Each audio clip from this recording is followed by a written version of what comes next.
3장 1절로 7절입니다.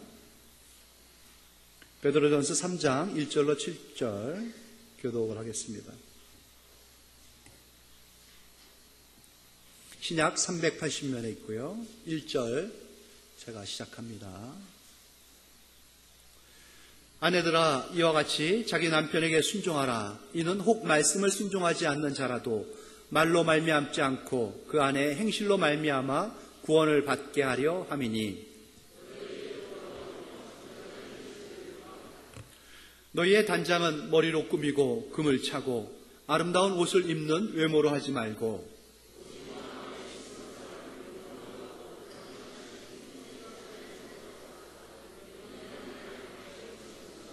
전에 하나님께 소망을 두었던 거룩한 부녀들도 이와 같이 자기 남편에게 순종함으로 자기를 단장하였나니,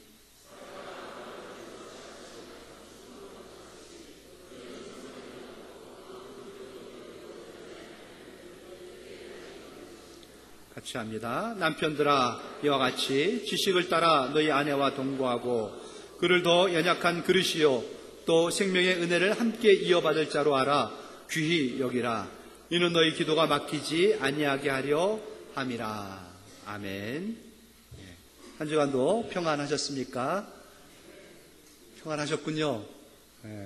교회가 얼마나 복잡하고 시끄러웠는데 평안하셨어요?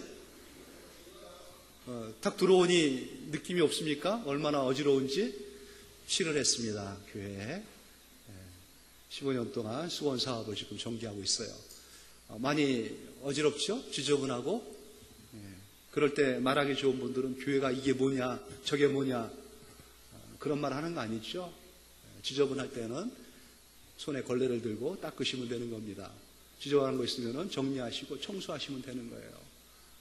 그렇게 교회를 좀 더 생각해야 할 때라 생각하니까 좀 참아주시기 바랍니다. 교회는 항상 공사 중인 거예요. 주님이 오신 그날까지 단장해 나가는 과정 가운데 있습니다. 이럴 때 더 기도하면서 힘써 하나님의 영광을 도모하는 그런 마음이 온전하고 귀한 교회를 만들어 나가라 이렇게 믿습니다. 그런 차원에서 조금만 더 참으시고 교회에 혹 도울 일이 있나 늘 생각하시면서 힘써 주시는 우리 성도들 되기를 부탁드리고요. 하나님께서 은혜 담아 은혜 주시는 그러한 곳이 지구상에는 딱 두 군데 있습니다. 복을 주시는 곳, 교회와 가정이 있죠. 근데 우리는 항상 이 둘에 있어서 갈등을 합니다. 교회가 우선일까, 가정이 우선일까. 이 우선순위가 어디 있겠습니까? 하지만 있죠. 제가 주 5월 들어서 설교를, 가정 설교를 해드리니까 혹 착각할 수도 있는데 하나님께서는 늘 교회를 우선 보십니다. 교회가 하나님의 은혜 가운데에 복을 담고 영광을 드러내는 곳이고, 거기에 은혜 받고 복 받은 사람들이 가정에 돌아가서 가정에서 실천하며 그 은혜를 드러내는 곳이죠. 귀하게 여기시고 소중하게 생각해야 됩니다. 아름답게 갖고 가고 주의 신부로 단장해야 할고 교회, 그리고 가정. 특별히 5월 가정의 달, 가정에 대한 소중함이 말씀 가운데에서 또 새롭게 확인되어지고 회복되어지는 기간 되기를 간절히 소망하면서 기도하면서 말씀을 준비하고 전하고 있는데, 오늘은 특별히 부부에 대한 말씀을 드리고자 합니다. 잘 새겨 들으시고 가정의 귀함을 깨달으시고 지켜나갈 수 있는 우리 사랑하는 부부들 되길 바라고요. 가정을 꾸미고 부부가 되기 위해서는 결혼을 해야 되지 않겠습니까? 결혼은 중요한 거죠. 그렇다고 자꾸 밀고 지체하고 그래서는 안 됩니다. 서양 속담에 그런 말이 있답니다. 전쟁에 나가기 전에는 반드시 기도하라. 전쟁 나가기 전에는 한 번 기도하는 거예요. 항해를 해가지고 바다에 나갈 때에는 2번 기도하라. 항해 전에는 2번 기도하라고 합니다. 바다에 나갈 때. 그리고 결혼하기 전에는 3번 기도하라. 결혼은 항해보다 더 위험하고 바다에 나가는 것보다 더 위험하고 어렵고 전쟁보다 더 위험하고 힘들고 어려운 것이다 라는 그런 뜻 아니겠습니까? 결혼 전에 3번 기도했어야 되는데 기도 안 하고 결혼했더니 이렇구나 하는 분들이 있으면 아직 안 늦었습니다. 기도하시면 되는 거예요. 우리 형제들이 자매를 선택할 때, 아내를 구할 때 기준이 있어요. 제가 물어보기도 하고 통계도 나왔습니다. 어떤 여자를, 어떤 자매를 아내로 맞이하고 싶냐. 나는 물음이 떨어지기도 무섭게, 아니면 그 물음이 끝나기도 전에 냉큼하는 대답은 예쁜 여자. 이쁜 여자를 그렇게 찾더라고요. 이쁜 여자랑 결혼하면요 3개월 행복합니다. 3개월. 3개월 행복하고 싶다 그러면 이쁜 여자 찾으면 돼요. 3년이 행복할 수 있으려면요 어떤 여자를 찾아야 되느냐? 착한 여자를 찾으면 됩니다. 착한 여자 만나면 3년 행복하답니다. 그런데 30년 행복하게 해주는 여자가 있어요. 누구? 현명한 여자입니다. 지혜로운 여자. 현명한 자매를 찾으면 30년 행복합니다. 여러분들은 어떤 아내와 함께하고 있는지요? 여러분들은 또 어떤 아내인지. 그래서 결혼을 앞둔 우리 형제들 어떤 자매를 찾아야 되는지 알겠죠? 착하고 예쁘고 현명한 여인을 찾으시면 됩니다. 쉽지 않을 거예요. 지난주 21일이 부부의 날이었습니다. 21일이 왜 부부의 날이냐? 둘이 하나가 되라는 뜻이래요. 둘이 하나가 되는 날, 그 국회에 통과돼가지고 국가 기념일로 정해놨어요. 부부의 날. 둘이 하나 되는 거, 몸과 마음이 하나 되는 것도 국가가 통제해야 됩니까? 그런 것까지 국가의 간섭을 받아야 됩니까? 이렇게 말하기 좋아하는 사람들 항변도 하지만은 어느 날 방송국에 나온 아이가 자기의 소원이 뭔가 하는 것을 방송에서 내보낸 적이 있습니다. 많은 사람들이 그 아이의 말을 듣고 감동을 했는데 이런저런 얘기하다가 자기의 소망은 딱 하나, 엄마 아빠가 함께 하는 것이다. 그러한 소망을 얘기하더라고요. 그 말이 감동이 돼가지고 국회에 계류됐던 그 법이 통과가 된 겁니다. 그때가 2009년이에요. 얼마 안 된 이야기죠. 그때 부부의 날이 제정된 겁니다. 과거에는 부부가 헤어지는 이유가 많았지만 그 중에 중요한 자리를 차지했던 게 고부 갈등이었다고 합니다. 고부 갈등. 시어머니와 또 시댁과 시집 식구들과의 그 갈등이 심해가지고 그게 또 원인 돼가지고 헤어지는 경우가 많았대요. 그래서 결혼한 아내들이 시집이라는 게 이렇게 힘든 줄 몰랐다. 그래서 시자만 들어가면은 조금 경기를 일으켜요. 시금치도 나는 안 먹습니다. 시냇물도 안 건너다니고 시내버스도 안 탄대요. 그 정도로 힘든 건지는 저는 도저히 이해를 못하겠더라고요. 그런 상황을 못 봐서 그런지 제가 눈치 못 채서 그런지 몰라도.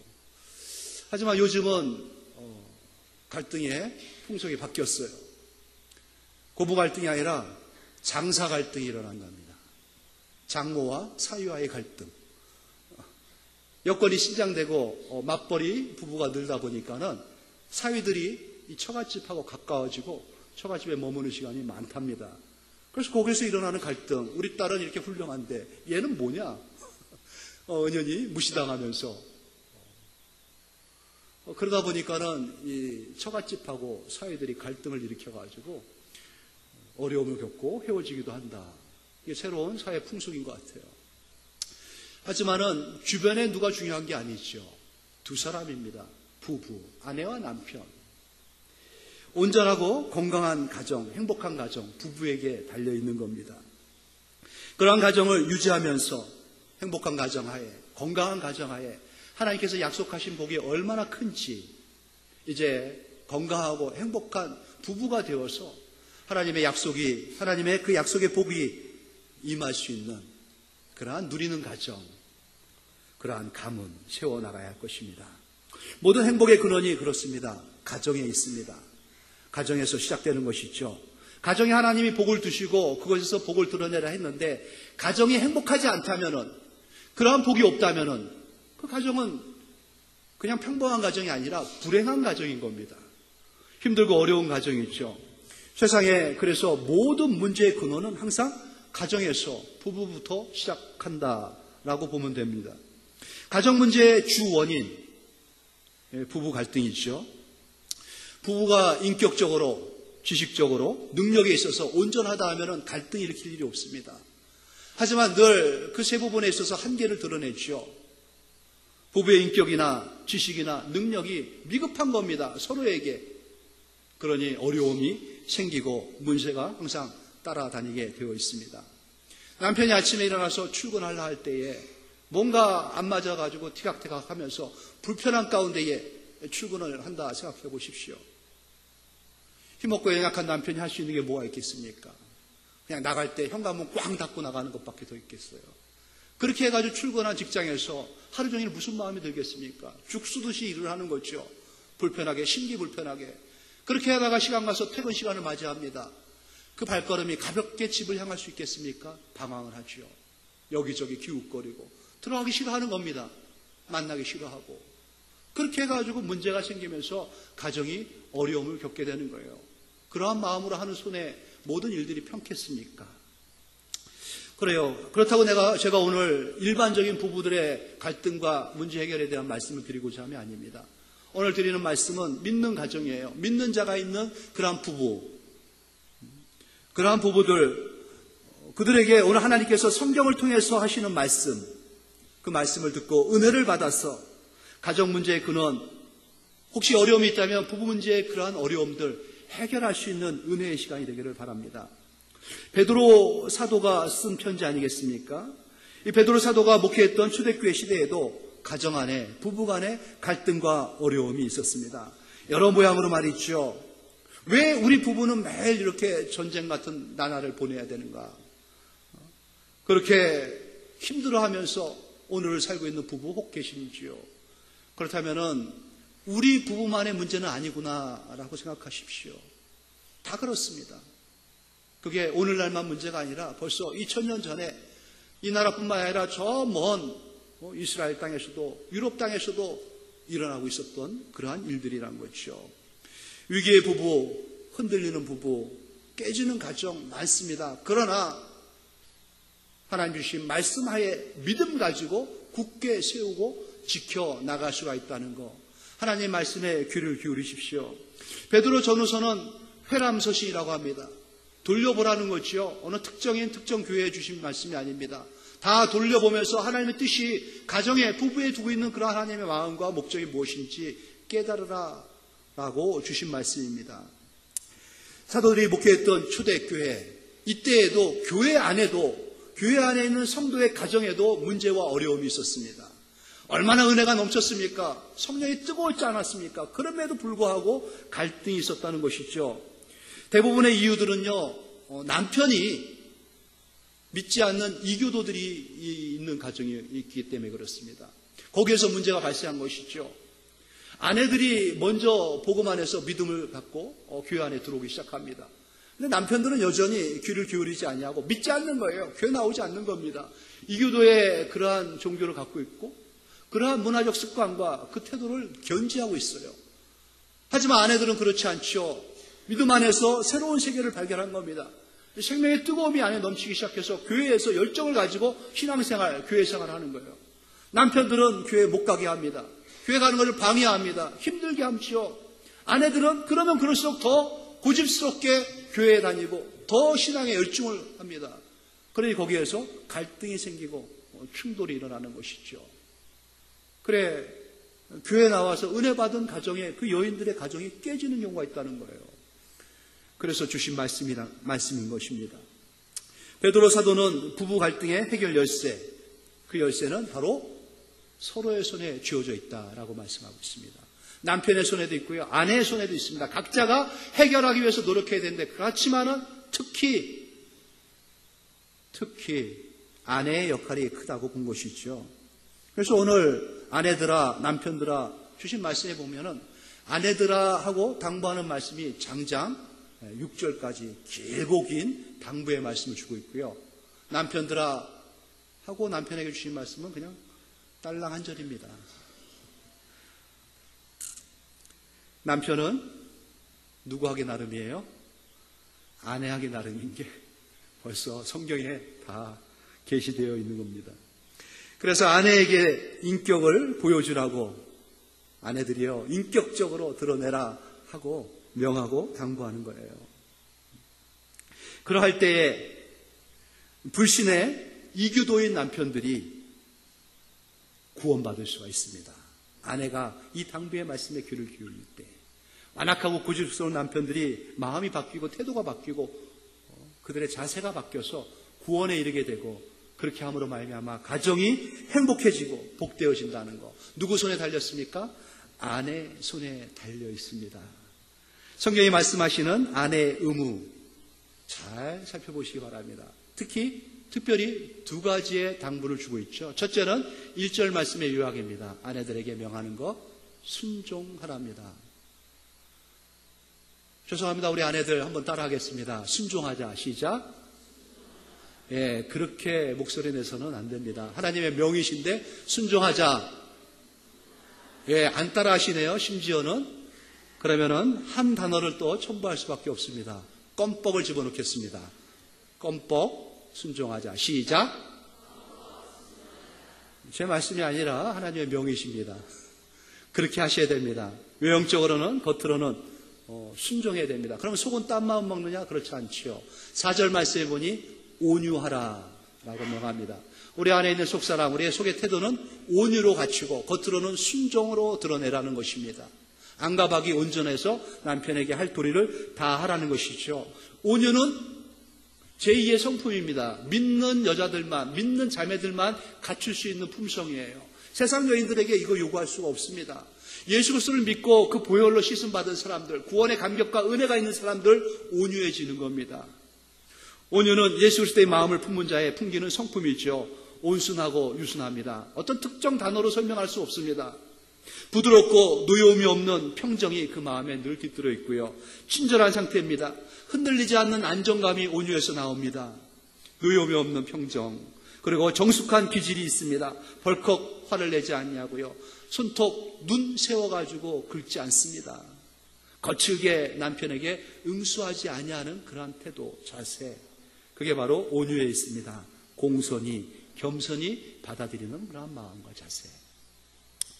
이렇게 요구한다는 거, 이렇게 하는 거, 왜 우리만 이렇게 해야 되는 건가? 쉽게 받아들일 수가 없다 말하지만은, 그렇게 말씀하실까봐 사도가 이렇게 덧붙이죠. 5절 보니까 너희뿐만 아니라 전에 하나님께 소망 두었던 거룩한 부녀들도 다 이렇게 했어 라고 말씀하시는 거예요. 하나님의 은혜 안에서 경건하게 산다 하는 모든 아내들, 여인들은 이렇게 했습니다. 믿음의 자녀들, 믿음의 가정을 꾸렸던 모든 아내들의 자세와 태도, 남편에게 순종했고 온유한 마음으로 섬겼다는 것이죠. 이게 수백, 수천 년을 이어온 하나님의 방법이요, 하나님의 명이신 것이죠. 특별히 이스라엘 백성들에게 있어서 아브라함은 참 대단한 존재 아니겠습니까? 아브라함이 뭐 했다, 아브라함이 어떻게 했다 그러면 다 껌뻑껌뻑 하는 겁니다. 그 가정을 소개하는 거죠. 아브라함의 아내 사라가 어떻게 했는지 아느냐? 사라가 자기의 남편인 아브라함을 칭할 때 주라는 칭을 붙였습니다. 칭호를. 주, 그냥 주인님 하는 게 아니라 아도나이, 하나님께 붙일 수 있는 칭호예요. 아내인 사라는 남편인 아브라함을 하나님 대하듯이 대했다는 겁니다. 하나님 섬기듯이 섬긴 거예요. 그 남편의 말에 말씀으로 생각하고 순종하고 온유한 마음으로 이 안에 있는 모든 걸 다 진심을 담아가지고 겸손하게 온유하게 남편에 대했다는 것이죠. 아내의 말없는 순종이 가정의 평화 분위기를 조성하고 남편에게 감동을 줍니다. 결국 불신의 남편이라 한다 할지라도 그 남편도 하나님의 말씀에 순종케 되고 구원에 이르게 되고 그로 말미암아 가정의 평강과 하나님 주신 복이 넘칠 수 있다는 것이죠. 성경이 말씀하시는 남편의 의무는 그럼 무엇입니까? 7절 말씀이었죠. 우리 7절을 형제들이 또 감시의 의미로 우리 자매들도 우리 모두 같이 한번 읽어봅시다. 7절입니다. 시작. 남편들아 이와 같이 지식을 따라 너희 아내와 동거하고 그를 더 연약한 그릇이요 또 생명의 은혜를 함께 이어받을 자로 알아 귀히 여기라. 이는 너희가 기도가 막히지 아니하게 하려 함이라. 한마디로 아내를 어떻게 대하라는 겁니까? 귀하게, 귀히 여기라는 겁니다. 더 연약한 그릇이다 할 땐 비교 아니겠습니까? 무엇보다, 누구보다 더 연약하다고요? 남편인 나보다 더 연약한 그릇이에요. 그래서 그 연약한 그릇, 깨지기 쉬운, 한번 건들면 금이 가고 조금 세게 주면은 와삭 부서져 버리는 그 연약한 그릇인 그 아내. 그 아내가 근데 쓸모없는 거라면 얼마든지 깨버릴 수가 있죠. 하지만 귀한 존재라는 겁니다. 소중해요. 은금보다, 다이아몬드보다 더 가치가 있고 소중한 게 아내인데 그렇게 함부로 말하고 함부로 행동하셔도 되겠냐 이겁니다. 아내에게 깨지기 쉬운 그릇과 같은 아내 함부로 건드리지 마십시오. 아내를 향해서 큰 소리 치지 마십시오. 눈을 크게 뜨고 불아리도 마시고요. 소중한 대상한테 그렇게 할 수 없는 겁니다. 최소한 옆집 여인들 대하는 것처럼 대하세요. 다른 여자한테는 그렇게 친절하고 그렇게 귀하게 여기면서 아내는 그렇게 무시하고 소중하게 생각하지 않는다는 거. 소중하게 생각해야 됩니다. 귀하게 조심조심하게 다루시라는 거. 남편들에게 한 명령이에요. 왜 그런지 압니까? 은혜를 같이 담은 그릇이기 때문에 그렇습니다. 주님이 주신 파트너예요. 동역자입니다. 그 아내가. 남남이 만나서 부부로 만나 가정을 꾸미는 거 아니겠습니까? 이게 우연이 아니라고 그렇게 가수가 외쳤지 않아요? 진짜 우연이 아닙니다. 신의 개입이 있고 하나님의 간섭이 있어요. 섭리가 있는 겁니다. 우리가 부부 가정이 어떻게 형성되어졌는지 한번 설립 가정을 상기해 보시기 바랍니다. 창세기 2장 18절이 시작이죠. 창세기 2장 18절에 보면 여호와 하나님이 이르시되 사람이 혼자 사는 것이 좋지 아니하니 내가 그를 위하여 돕는 배필을 지으리라. 아담 혼자 있는 게 하나님 보기에 안 좋았어요. 모든 게 다 좋았던 하나님이었는데 딱 한 가지 아담 혼자 있는 게 안 돼 보이는 겁니다. 그래서 안 되겠다. 그래서 잠든 남편 이 아담의 갈비뼈를 취해가지고 아내 하와를 만든 거 아니겠습니까? 와, 귀한 존재다, 소중한 존재다. 아담이 감탄하면서 이 아내를 맞이했습니다. 그렇게 아내인 하와가 창조되어지면서 하나님의 창조 사역이 멈춰졌던 거 아니겠습니까? 아내가 만들어지고 아내가 만들어진과 동시에 가정이 이루어진 겁니다. 돕는 배필로 하나님께서 이 아담에게 붙여줬다 해가지고 남편들이 좀 쉽게 생각하는 경향이 있어요. 무슨 보조자료, 스페어 타이어 하나 준 것처럼 생각을 합니다. 돕는 배필의 의미가 그게 아니에요. 참 어처구니 없는 위험한 생각을 남자들이 갖고 있는데, 돕는 것은 성숙한 사람이 미숙한 사람을 돕는 겁니다. 온전한 사람이 부족한 사람을 도울 수가 있는 겁니다. 띨띨한 사람은 똑똑한 사람의 도움을 받게 돼 있어요. 그런 차원에서 아내를 돕는 배필로 준 겁니다. 하나님께서. 그 아내가 없으면은 온전해질 수가 없는 겁니다. 완전해질 수가 없고 똑똑해질 수가 없는 거예요. 그나마 아내가 있기 때문에 남편들이 이구실하고 사는 거예요. 깨달으시기 바랍니다. 하나님의 창조는 뒤로 갈수록 더 완전해지죠. 더 놀라운 작품들이 나옵니다. 하나님의 창조의 최종 작품은 아내예요. 여자고, 그 여자가 창조되자마자 가정이 창조되어지고 하나님의 위대한 창조의 사역은 종결되었습니다. 끝나버린 거예요. 창조 사역이. 하나님께서 만들어 놓은 주도적으로 남자의 돕는 배필로 두신 아내입니다. 그렇게 여자를 만들어 놓으시고 그렇게 붙여주신 만들어 놓으신 가정이기 때문에 가정을 깨서는 안 되는 겁니다. 나누어서도 안 되는 겁니다. 헤어져서도 안 되는 겁니다. 기록의 남편들 성경적이지가 않은 거죠. 부부는 항상 같이 있어야 되는 겁니다. 마태복음 19장 6절에 말씀하죠. 그러므로 하나님이 짝지어 주신 것을 사람이 나누지 못할지니라. 하나님께서 짝지어 줘가지고 함께하라는 가정이고 부부인데 어떻게 이런저런 이유 가지고 깨고 나눌 수가 있겠습니까? 순종과 온유함으로 남편이 쪽 부족하고 모자르다 한다 할지라도 아내들은 잘 감싸 주셔야 됩니다. 또 아내를 깨지기 쉬운 그릇으로 알고 존귀히 여기면서 소중하게 여기면서 조금 마음에 안 들더라도 남편들은 아내를 귀하게 여길 줄 알고 그렇게 품을 줄 알아야 되는 것이지요. 그러나 서로 부부가 성경적 입장에서 아무리 대우를 잘해주고 아무리 말씀에 순종해서 하려 한다 해도 세 가지 문제 중에 한 가지라도 드러났을 경우에는 심각하게 고민하고 생각해 봐야 됩니다. 부부 둘이서 해결할 수 있는 문제가 아닙니다. 이 세 가지 문제가 드러났을 경우에는 외부 기관에 의뢰해야 됩니다. 도움을 요청해야 됩니다. 첫 번째, 폭력입니다. 남편이 폭력을 행사한다. 요즘은 아내도 폭력 많이 행사하더라고요. 남편이든 아내든 서로를 향해서 폭언을 감당할 수 없는 그 폭력을 행사했다. 그럴 경우에는요, 지체하지 말고 가까운 군부대나 경찰서에 신고하시기 바랍니다.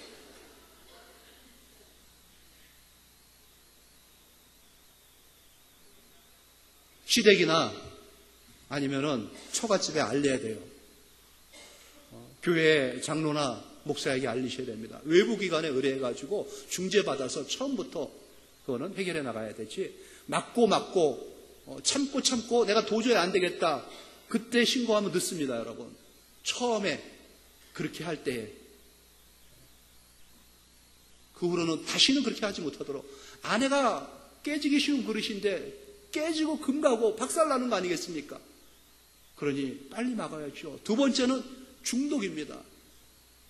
중독 조짐을 보일 때 술의 중독뿐만 아니라 도박에 중독된다든지 게임에 중독된다든지 아니면은 취미에 중독돼가지고 좋은 취미다 해도 자기를 돌보지 아니하고 가정을 돌보지 않을 정도로 빠져든다.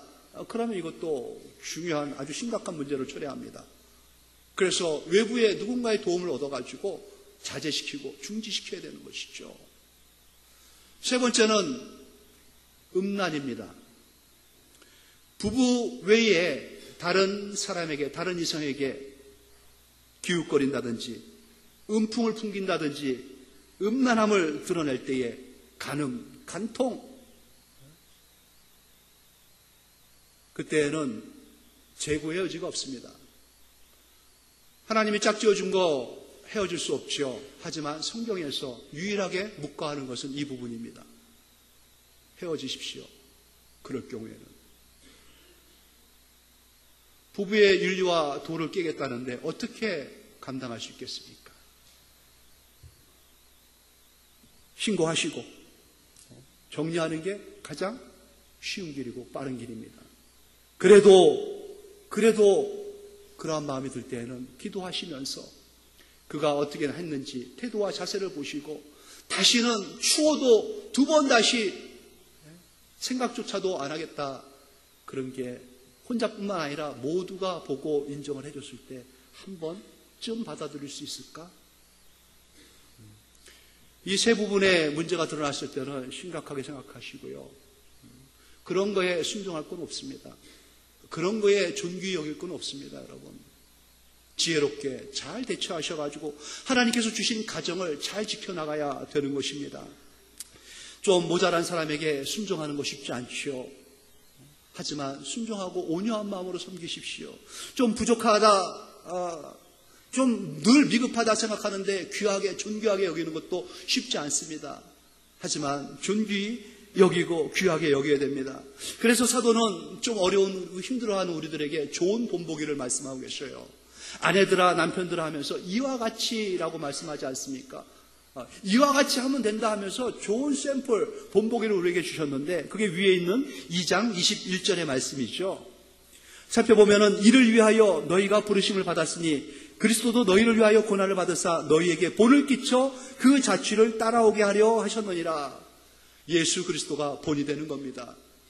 주님이 가신 길을 아내나 남편이 따라가면 되는 겁니다. 그러면 그 은혜 가운데서 서로가 서로에게 대해서 순종하며 온유한 마음으로 태도를 대하면서 존귀하게 여길 수가 있게 되는 것이죠. 주님이 무엇을 어떻게 했기 때문에 그렇습니까?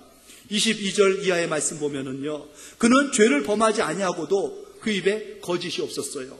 그리고 욕을 당했음에도 맞대어 욕하지 아니하시고 고난 당해도 위협하지 아니하시고 공의로 심판하시는 하나님께 다 부탁했습니다.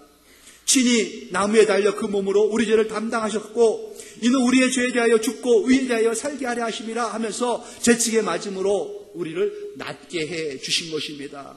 이렇게 하라는 거예요.